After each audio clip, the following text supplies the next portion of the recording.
Thank you for joining us today for our Brown Bag Lunch and Learn. Our guest speaker today is Brooke Hurt, who's in the Center for New Direction. She's part of the C&D team. We're really excited to have her, and she's going to be talking about addiction today. Thank you, Katie. So first, I thought I should tell you a little bit about myself. I do have a master's degree in addictions counseling, and I also have a master's degree in professional counseling. I'm currently the interim director here at the Center for New Directions. So I just recently came into this role, but I'm enjoying it so far, and I want to help educate people.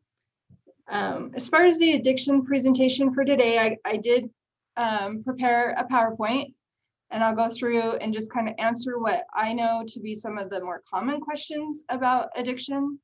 But if anybody has any particular scenarios or situations that they want to discuss, we can do that at the end, or you can interrupt me while we're talking. If like that's a point that reminded you of something, I don't mind having participation and being stopped. Okay. So first I'm going to see if we can share my screen here. And can you see that? It should say addiction. Awesome. Maybe. There we go. All right. Are you guys seeing just one slide? Or are you seeing multiple slides? You're seeing multiple slides? Let me stop the share and see if I can fix that. I apologize for my technical difficulties. Probably be helpful if I figured out how to do this some other time. All right. Are we good there? Okay. All right. Eventually I'll figure it out. Okay. So let's talk about addictions today, and let's start with some of our common questions that people have. What is addiction? So, is it a mental health issue?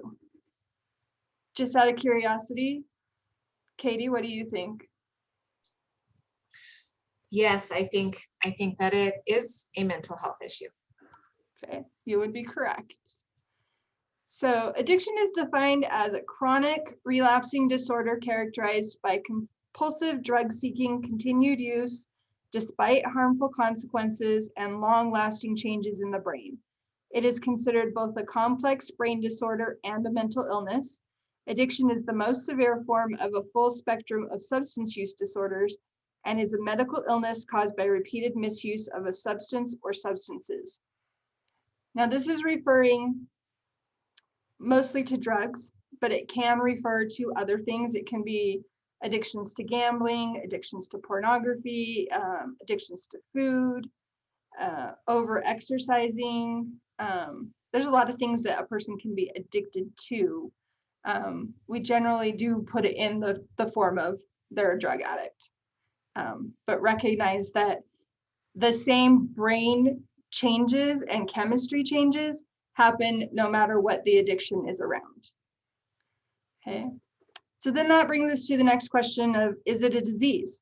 There's a lot of times that people are questioning that and wanting to know if it's really a disease or if it's a choice. And if they compare it to disease, sometimes it's like diabetes, for example. Well, you could control that.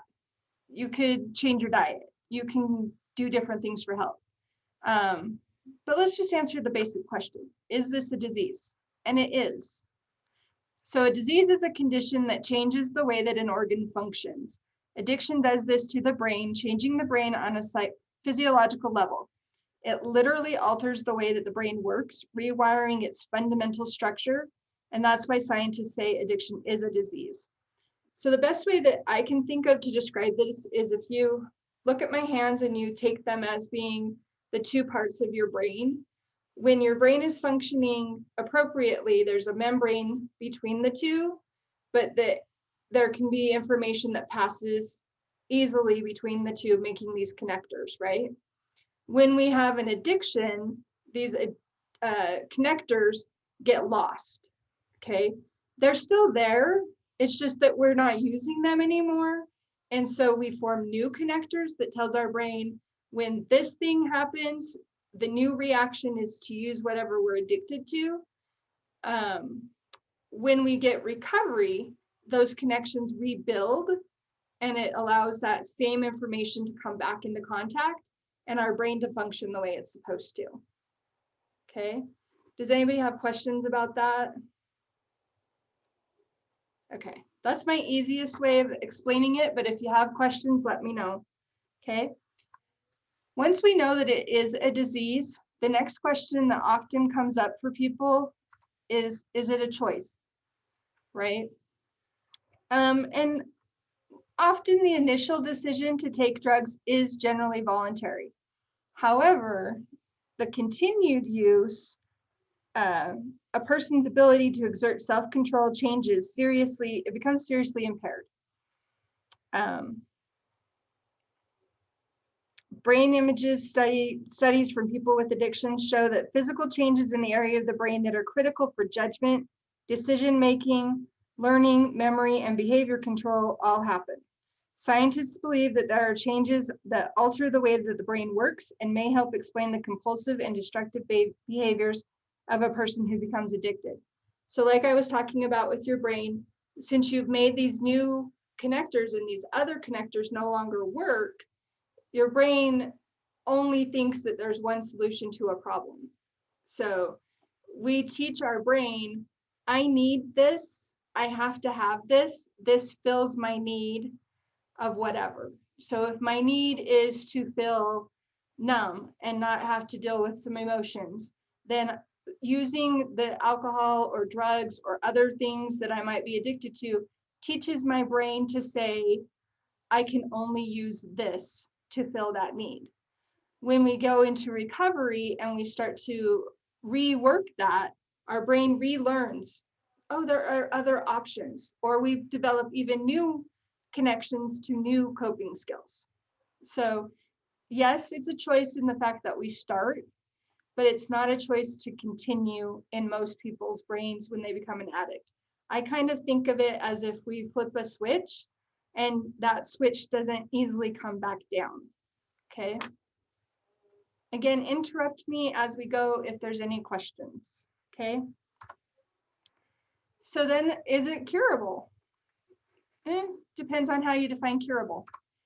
Because yes, addiction is treatable, but it is a chronic disorder, but it has to be managed, but it can be managed successfully.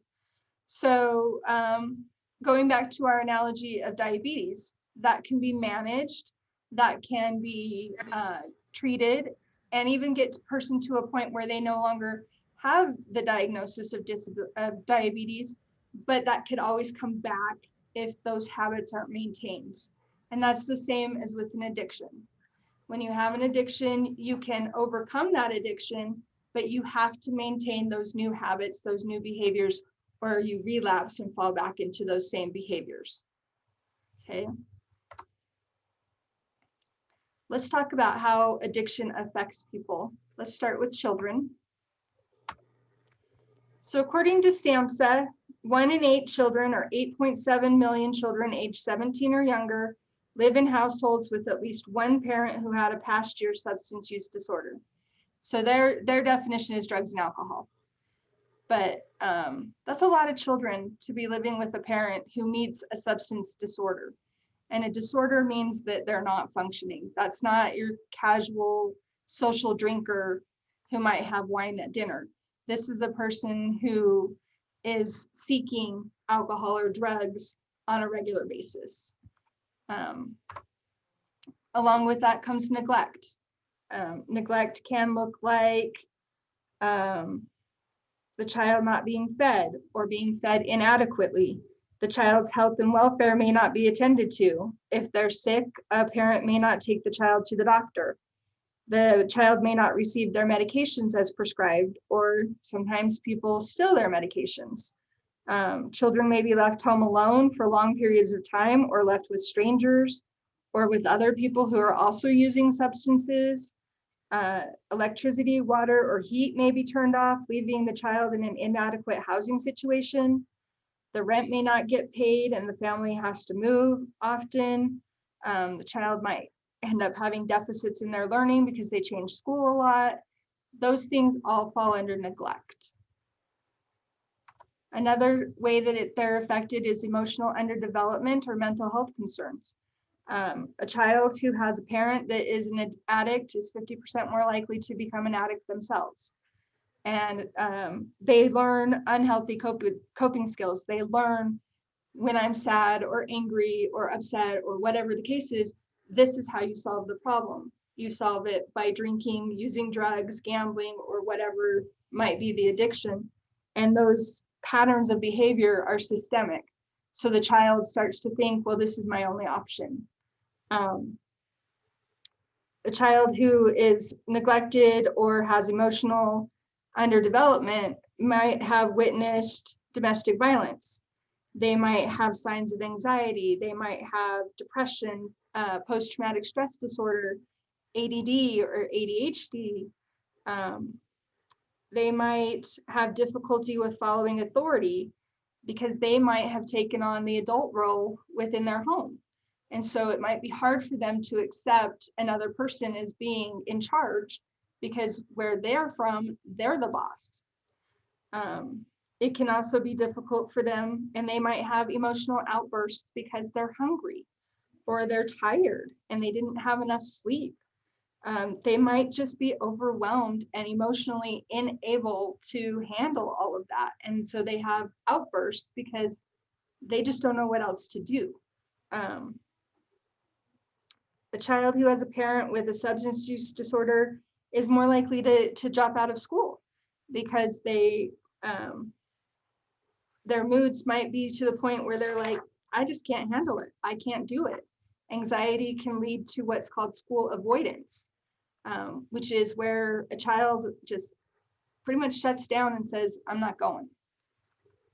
Okay, which leads us to poor school performance, right? Disruptive behavior, wandering around, being loud in the classroom. They might even come across as the class clown, but they just honestly can't control themselves. They argue with teachers a lot. They don't do their work. This is where school refusal comes in. They're missing or skipping classes. Sometimes it's also because an older child has to stay home to care for younger siblings. A parent might be so into their addiction that they need that child to take over that parent role. The child might be too tired to get up, or the child might miss the bus and have no other way of getting to school. Or the child could be skipping classes because they too are using substances. The last time I checked the report, the average starting age for the first experimentation of drugs or alcohol had lowered from what used to be 13 to now is 8. So if you think that your child is too young to be talking to about drugs, you are probably wrong. They've probably already been exposed. They might have missing or late assignments. If you don't have a concerned parent who helps you complete your homework, make sure it gets turned in, sometimes it doesn't get done. Or maybe they don't have resources to do homework. Maybe the electricity's been turned off and there's no internet, or they don't have a computer, things like that. They might also have poor test scores because of poor sleep, poor attendance, difficulty with focusing, emotional worry about other things. They've got so much going on that school is their last concern sometimes. Some children are born addicted. This can lead to things such as fetal alcohol syndrome. Other physical effects might be things like mental retardation, spina bifida, or cerebral palsy. There could be other limitations. There's other physical effects like ulcers. Sometimes children get so much anxiety that they develop acid reflux, and then that develops ulcers in their stomach. Some get bowel movement issues. Either they can't go or they go too much. They have a lot of stomach issues, panic attacks. Migraine headaches are very common. And again, the signs of being malnourished. Okay. And then last, verbal, emotional, physical, or sexual abuse. And some of this I'll cover later, but a lot of it I think is self-explanatory when we're talking about what might happen to children. Okay. How does addiction affect our families? It's very similar to what we just talked about, right? The economic impact. If you're using, you're probably going to have job loss, you're going to have lack of housing, you're going to move a lot, you might have a divorce, which then affects your family because you have separation, children being back and forth between multiple homes. A lot of times when a child's parents are using substances, it can lead to child protective services or possible family separation. One thing that's important to note is that substance use in and of itself is not a reason for child protection to go out and investigate.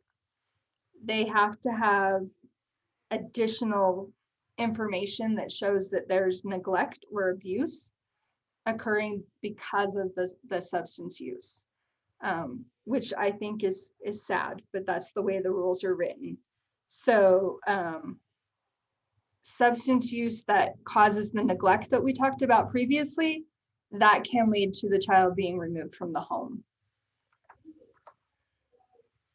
Legal issues impact families. If a parent goes to jail or to prison, if a parent is arrested, that financially impacts the entire family. A DUI can cost a family or a person who has that DUI over $10,000 when you consider the lawyer fees, the court fees, treatment fees, assessment fees, and it'll go over that if the person has to have an interlock, which is the device that they blow in to be able to start their car. Those can run anywhere from $80 or more per month just for an interlock in your car. If you're already a disadvantaged family and then you have to have that, and then you have to have SR22 car insurance, which can add hundreds of dollars to your annual insurance bill, that's a lot of impact because of one decision. And then genetics, like I was saying previously, they're 50% more likely to be addicted themselves. Okay. Looking at friendships. Friendships are always affected because you get burnout. How often can you be the person that somebody calls and asks for help? Right? Friends try to save you and they just get to a point where they can't do it anymore. And then you have the loss of the relationship. And then if you do get sober, you have that lack of trust to overcome in the future because the person's going to be skeptical of, are you really getting better? Are you really trying this time? And it's going to be harder for them to rebuild that friendship. For the addict themselves, there's also a lot of impact. Addicts can lose relationships, friendships, relationships with parents, siblings, children, other coworkers, bosses. They have an overall loss of trust. People don't respect them anymore because they're afraid that they're going to get robbed or taken advantage of, or that the person is going to continually lie to them. And even when the person becomes on their path to recovery, people are slow to allow change.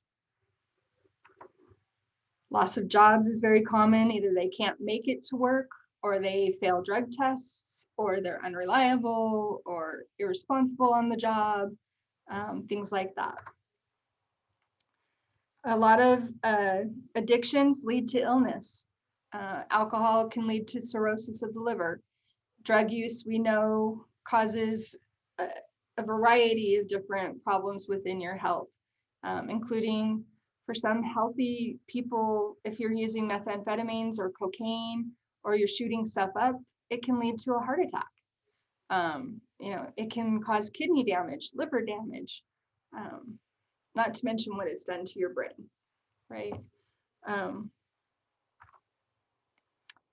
jail or legal problems, which we kind of touched on already, but you have ongoing issues where a lot of times the addict is put into treatment by the legal system. They get put on probation and you're going to go to treatment. You're going to do AA or NA, you're going to do some classes, you're going to learn some stuff.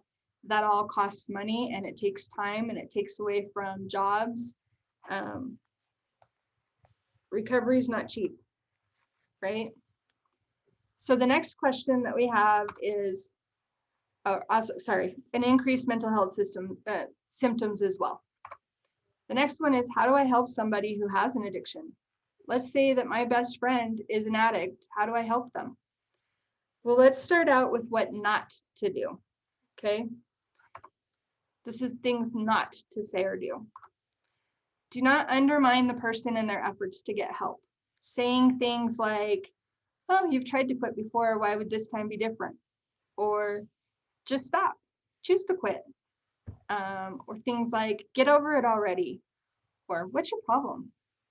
Those types of statements are not helpful because, again, it was initially their choice, but it's not necessarily their choice now.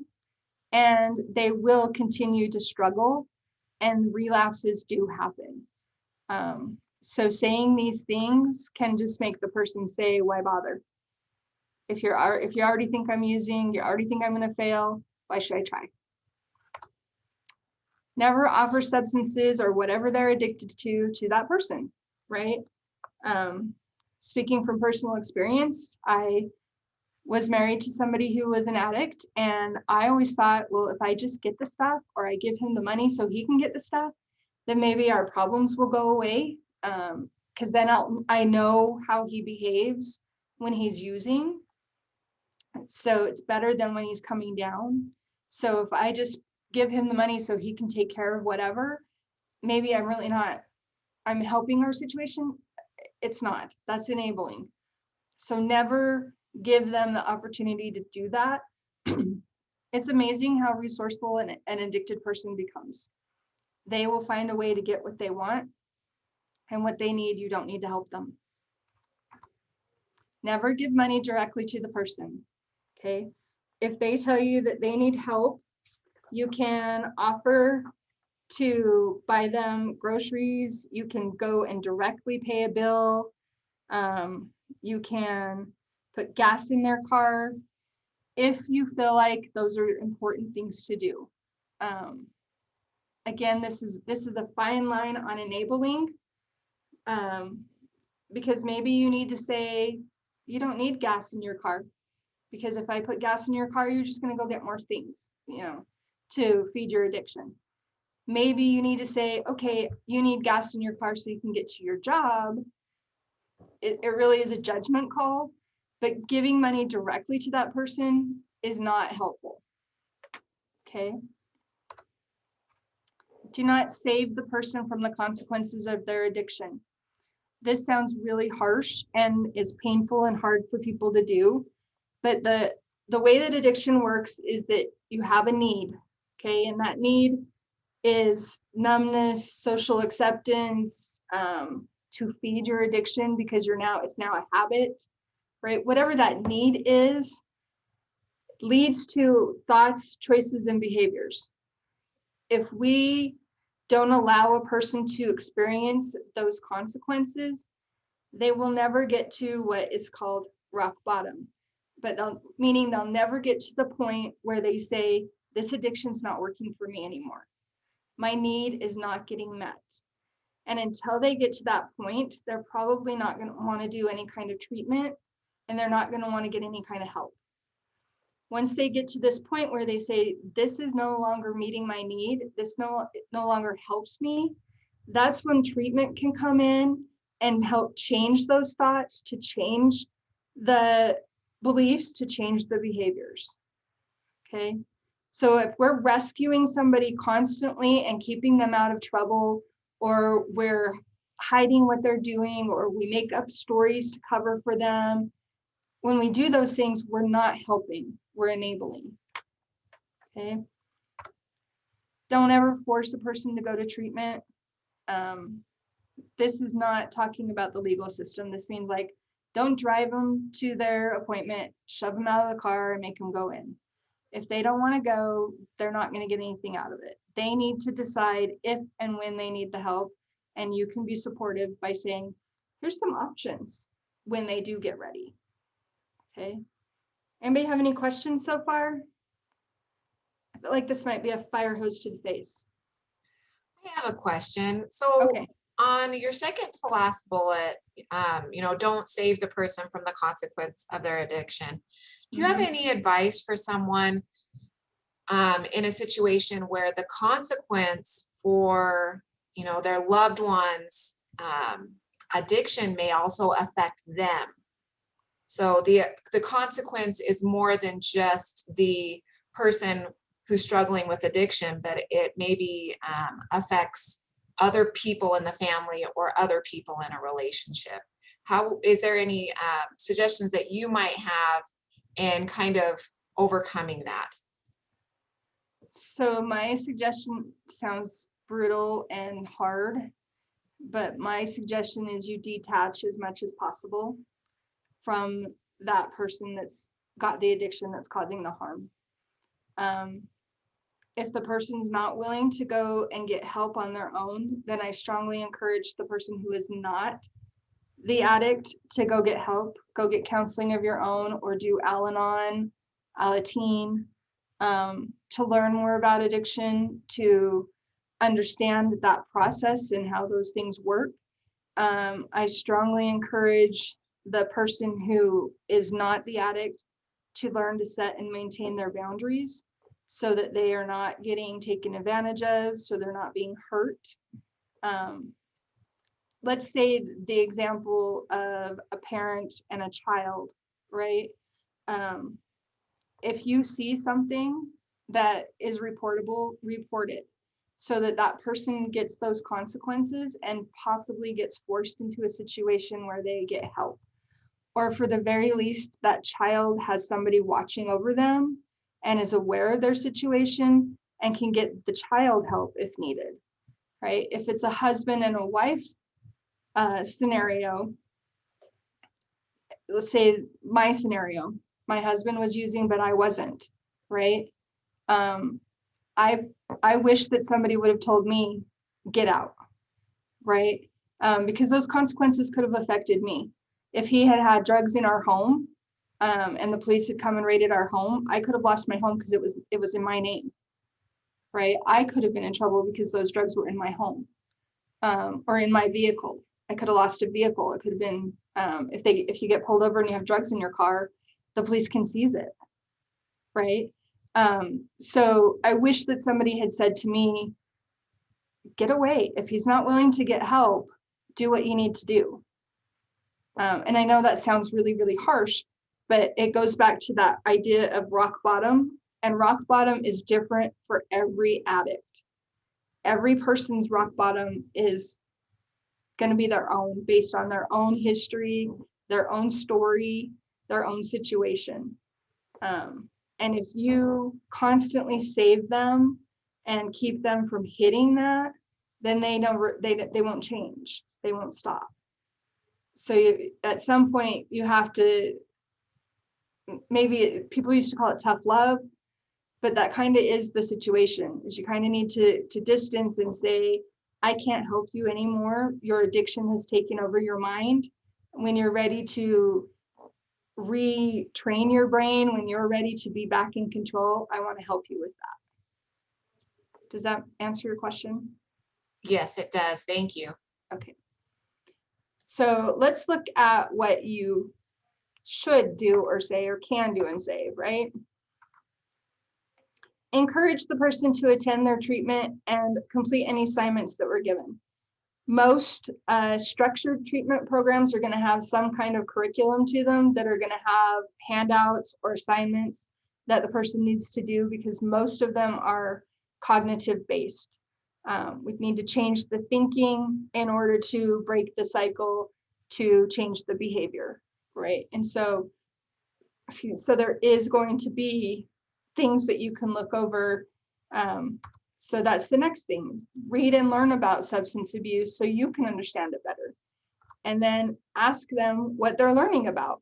Read their handouts, look at their homework, do it with them, encourage them if they're willing.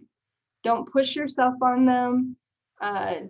Don't be demanding, but if they're learning a new coping skill, it's awesome if you learn that too, so that when they are having a hard time, you can encourage them and say, oh, remember when we studied grounding? Let's use that now. Let me help you with that. Those things are helpful, as opposed to, didn't you learn something in treatment that can fix this? Right? We want to be able to actually use those same resources. And it's also helpful in relationships if everybody gets on the same page and learns those same coping skills, and that if there's a new way of communicating and expressing things, that everybody's working together. Because if this person's trying to change, but nobody else in that same environment changes, this person's more likely to give up and say, I'm just not going to do it anymore because nobody's on board with me. Nobody's helping me. Okay. Encourage honesty about use. This means be a person that they can come to and talk to if they do relapse. Be that person that they can come and say, I made a mistake. And then you say, okay, let's go talk to your treatment provider about what you need to do to get back on track. Okay. Never blame, attack, or judge their substance use. Using substances has been a way for this person to cope, and it will take time to learn new ways or other ways of handling things. It's not an easy process. It's really, really hard.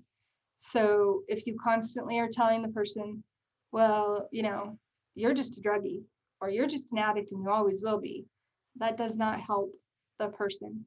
But if you can instead validate and say, I know in the past you had a hard time and you've had some issues, but we can get through this.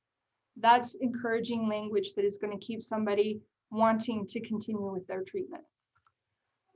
If you notice any dangerous behaviors, this would be like suicidal talk, self-harm, an increase in use, maybe talking about going and robbing a place, hurting somebody, anything that you were like, I'm just not sure about that. Take the person to the crisis center or the hospital, or call 911 if you don't feel like you can handle the situation. But get that person some help so that they can be calmed back down. Okay.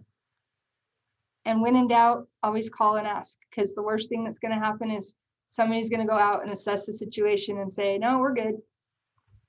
Right. And nobody's going to blame you for that. They're going to be like, thank you for calling us and asking us to help you. This last point is recognize the person will likely have extreme mood swings as they go through withdrawal and begin to feel and deal with things that they used to avoid.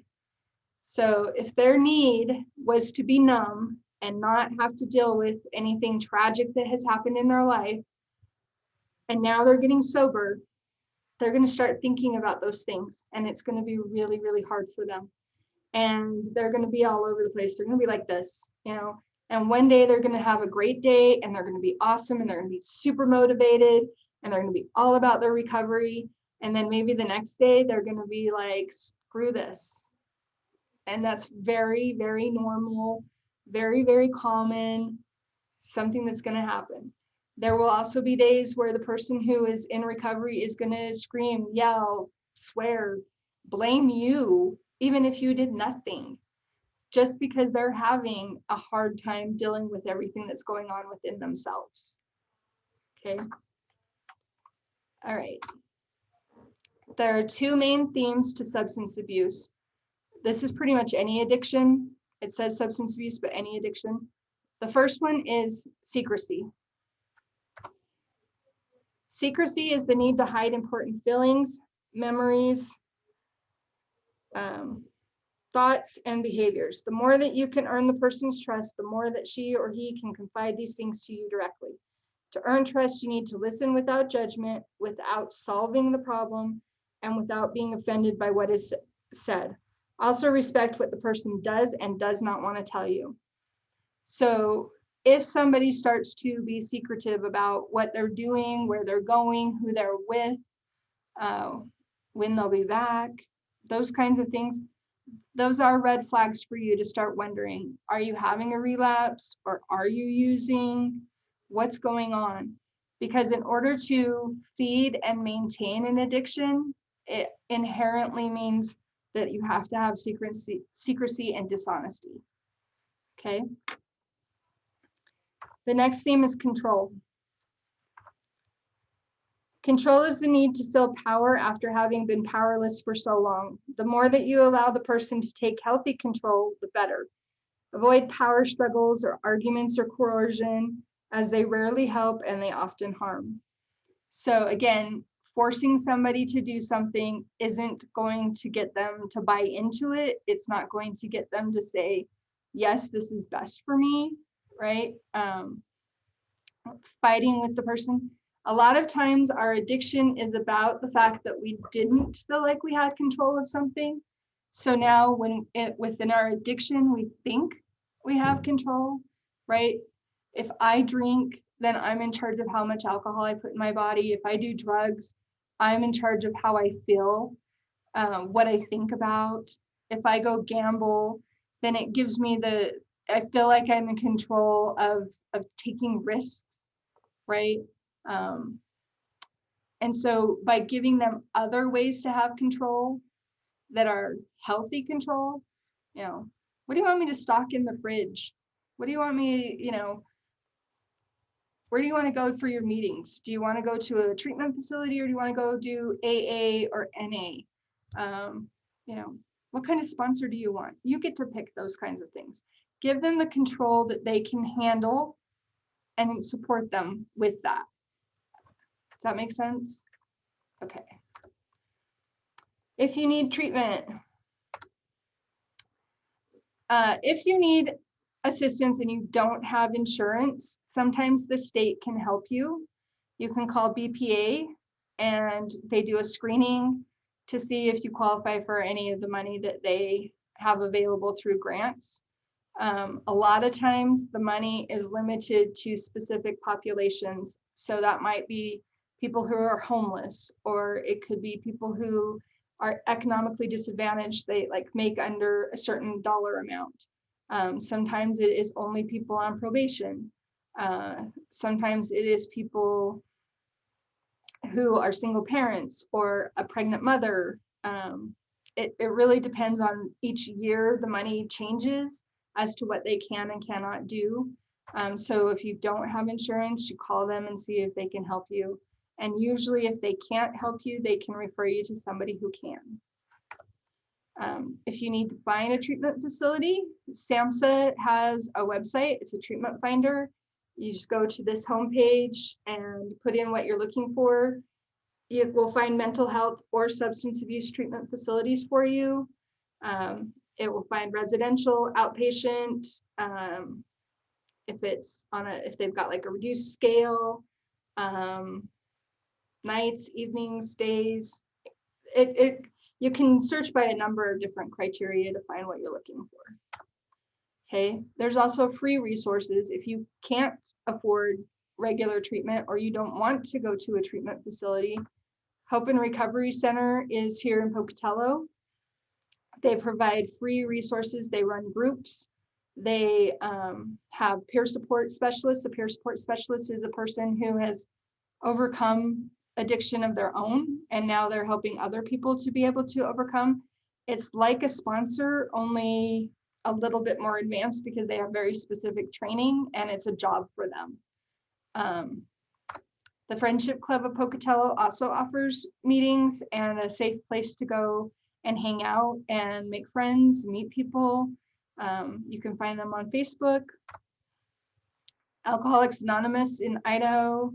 This is where you can look up where the meetings are. There's multiple meetings at the Friendship Club and then out in the community at various different churches. There's one that meets at Elmer's every morning if you want to go have coffee or eat breakfast during your meeting. There's quite a different variety. There's some that are just for young people. There's some that are long timers. You can pretty much find a group that fits any need that you're looking for. In Narcotics Anonymous, there aren't as many NA meetings in our community as would be preferred, but there are some, and a lot of times Alcoholics Anonymous will welcome NA people as well. Not always the opposite though. Narcotics Anonymous doesn't always allow alcoholics. If you are a friend or family member of a person with an addiction, I mentioned Al-Anon earlier. Al-Anon is a great resource for people who are in need of some help in understanding themselves. Al-Anon groups teach boundaries. They help you to understand the addiction process. They can help you to heal from trauma that came from being associated with the person who's an addict. It's a really good resource that I would highly recommend. So I can't draw at all. I'm really bad at it and I apologize. But let's envision that this mountain that I drew is Mount Recovery. And we're trying to go up the recovery mountain. And on one side, you can see that there are some steps and plateaus to get up to the top where I can put my flag. And you'll see that the other side is pretty smooth. It's pretty straight trip up, right? 99% of addicts go up the left side where there's the steps, okay? Only 1% of people can say, I have an addiction to something and I'm gonna give it up, and they give it up and they're done. 1%. And to be honest with you, my experience is that those 1% people can stop whatever that particular addiction was, but they just switched to a new addiction. So what I have found is, like, let's say I'm an alcoholic and I say one day, I'm going to give up alcohol. I can go up the right side, the smooth side, because I gave up alcohol in exchange for food or gambling or pornography or whatever, right? But I can honestly say, if I'm, in this 1%, I can say, oh yeah, I gave up alcohol with no problem, right? On the other side, you notice that you're going to start going up and you're going to hit a plateau and it's going to get really hard. And some people slide back down to the bottom of the mountain and they say, I can't make it. And other people get to that point, they stay there for a while and then they go, you know what? No, I'm going to keep going. And they move on. And then you keep hitting these stumbling blocks. In a timeline of addiction, it's kind of, if you want to look at these first squares as being your first year, 3 months, 6 months, 9 months, and 1 year are the most difficult times. Those 3-month markers seem to have some kind of psychological effect on us, where a lot of us get to a point where we're like, okay, I've been doing treatment long enough, or all right, I've learned all the skills, I've got it. And we don't stay connected to our resources, and we stop doing the things that protect us and keep us well. Maybe we don't go to as many meetings. Maybe we don't contact our sponsor. Maybe we're not doing daily things that we used to do. Like maybe we used to exercise every day for 20 minutes and now we do it every other day, and it's just not as effective because we're not being consistent anymore. That's what happens when we hit some of these plateaus, is that we have stopped doing the things that keep us well. If we want to get to the top of the mountain and stay at the top of the mountain, then we have to be able to continually, constantly be reevaluating what are my needs and how do I meet those needs in healthy ways. Because if we get to a point where our need overtakes us, it's too easy to go back down the mountain and go back to the easy thing, which was our addiction, right? Okay, so final thoughts. Slow progress is better than no progress. Stay positive and don't give up.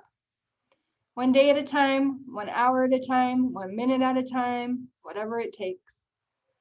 Okay, questions? Anybody?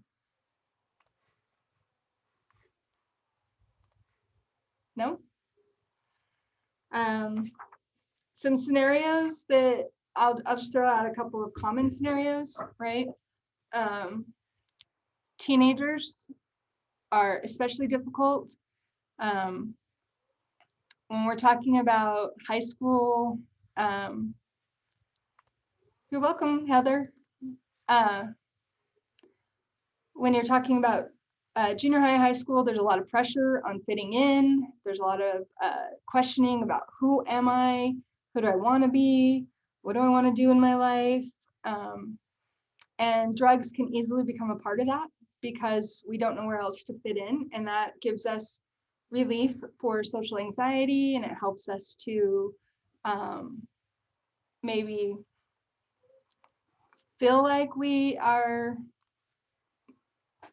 somehow better than we really are.